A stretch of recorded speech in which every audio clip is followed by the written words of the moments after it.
Ladies and gentlemen, welcome back to the analysis of YOLENO TV. I hope you're well from wherever you're watching this channel. Now, a story that is trending right now is about the statement that William Samoei Ruto issued about conceding defeat on this issue of Finance Bill 2024-2025. There is also a separate story of this statement that Rigathi unleashed during a separate press statement that was held in Mombasa County. And in that statement by Rigathi apportioned blame on Nuruddin Haji. But this analysis, ladies and gentlemen, our focus is not on what Rigathi told Nuruddin Haji, but we'd like to point out why we think Rigathi decided to issue a separate statement. Two things I make from this. One, the morning meeting that could have taken place in Statehouse only symbolizes that Rigathi was not among the people there. But then why is that the case? This matter of finance bill is a matter of national interest. The expectation was that Rigathi would have been there, trying to talk to William Ruto. In fact, Rigathi has always positioned himself as William Ruto's senior advisor. But we know that Rigathi has always been complaining again that there are people surrounding William Ruto who will advise him.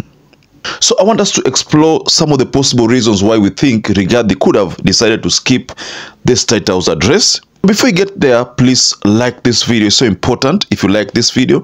And thank you so much for all those who've been liking our video. You have done this channel proud because now our video gets shared to so many other people. Now subscribe to our channel if you're not subscribed before. And to existing subscribers, thank you so much for your support. Now, if I may take you through some of the bits of what the two leaders talked about. I will first share what Rigathi said. So just listening to part of what Rigathi said. No parent should have to bury their child. The president, in his own admission, has listened to the people and admitted there was a problem that the people were opposed to the bill in its entirety. I really want to thank the president for listening to the people as he should be. It seems that either we have not listened enough or we have not communicated our intentions effectively, yet many have voiced their concerns. And then there is also this separate video of what William Ruto said. I am grateful to all the members of the National Assembly who voted yesterday affirmatively for the Finance Bill 2024, to the people of Kenya who have said loudly that they want nothing to do with this Finance Bill 2024. I concede, and therefore I will not sign. Very well, ladies and gentlemen. First, the first observation in this scenario is Rigathi missing from that crucial State House address. Usually, the expectation is that Rigathi is supposed to appear there whenever there is any very, very important address, as long as he's in the country. That's why you find that back in the days when Uhuru was the president, most of those State House addresses were when him and Ruto were on the same page, matters policies, they used to have joint addresses. Sometimes Uhuru would make a statement and then give William Ruto an opportunity to address the people. Now, that was then. But in 2017, going forward, things changed. And Uhuru started giving out statements when William Ruto was busy somewhere with other functions. So that was because of the differences that were seen between the two leaders. So what we saw today, the 26th June 2024, is that we saw a repeat of what happened between Ruto and Uhuru back then. This time round, Ruto and Gachagua issuing separate statements. The body language of Rigathi when he was dishing out that statement spoke a lot. We saw a Rigathi who was not pleased with things the way they are. Part of the reason is that Githurai experienced a lot of shootings, and honestly speaking, most of people from the Kikuyu origin reside in Githurai. So most likely Rigathi was not happy, and that's why he issued that statement trying to plead with the people who lost their loved ones to take heart. But you see, this is a shift from Rigathi Gachagua that we saw last year when there was a similar occurrence at Kondele. And Rigathi never was never remorseful back then, by the way. They never talked about that ordeal. And we even went to an extent of hearing something from the IG saying that those could have been, the deaths could have been of people who were hired bodies. So in this analysis, ladies and gentlemen, our focus is on these two addresses. Why do you think Rigathi chose to issue a separate press conference or press address? Why?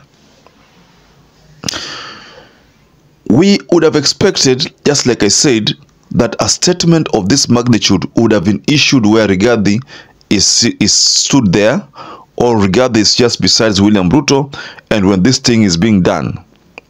But we find that the only people who are there were the parliamentarians and probably some UDA governors. Those are the people who are seen or spotted sitting with William Samoei Ruto. We never saw or heard about any mention of Rigathi Gachagua. What we saw is that kulingana venye mambo yalikuwa yanaelekea, unaona, ilikuwa ni wazi kwamba because kabla Ruto atoe ile speech yake ilikuwa ishasemekana kwamba Rigathi atatoa speech yake 5:30. Ikawa imesemekana Ruto atatoa speech yake 4. Now, in any normal occurrence, the first person supposed to give a speech is always the deputy. But in this particular case, Rigathi waited for William Ruto to give out his speech because it was not private to the meeting that took place in Statehouse. So he wanted to hear what William Ruto was going to say. But in Rigathi's address, there's something also I pointed out. Rigathi appeared to be saying or telling William Ruto that you ignored my advice. You ignored me. If you had listened to me, probably maybe things would have been different. Because we understand that from somewhere then around March, in fact not March, but somewhere there April. And this thing started after Ogola passed on. So that is when we realized that Rigathi Gachagua was a man under siege. And that is the time Rigathi Gachagua started being the Mr. Truthful man. And he started exposing things which were in the government. So that is the time we also noticed that Ruto and Rigathi Gachagua were not on the same page because they were not seeing eye to eye. And it has never been the same again ever since that time to date. So what we experience today about the separate addresses is because of the indifferences within the UDA government. So the president and the deputy president, I don't think wako pamoja. Mimi sioni kama wako pamoja. Kulingana hii statement vile nimeiona, huyu amesema huku, huyu akasema huku. Na kama Gachagua anamlaumu Ruto kwamba ungenisikiza, hizi vitu zingefanyika. Ungenisikiza. It is still the same thing with what Ruto told Uhuru, ungenisikiza. So even Gachagua is telling Ruto, ungenisikiza. Meaning, Gachagua feels that he is the person who is supposed to advise William Ruto, not those other advisors who are misleading him. People like David D, you know. Those are people, according to Gachagua and other political elites, that these are people who are misleading the president, you know. Kimani Kuria, you know, likes of Kimani Chungwa. Those are people who are misleading the president. That is what people are saying, ladies and gentlemen. So just go below the comment section and offer us reaction where you think Rigathi chose to give a press statement, a separate one. Why do you think so?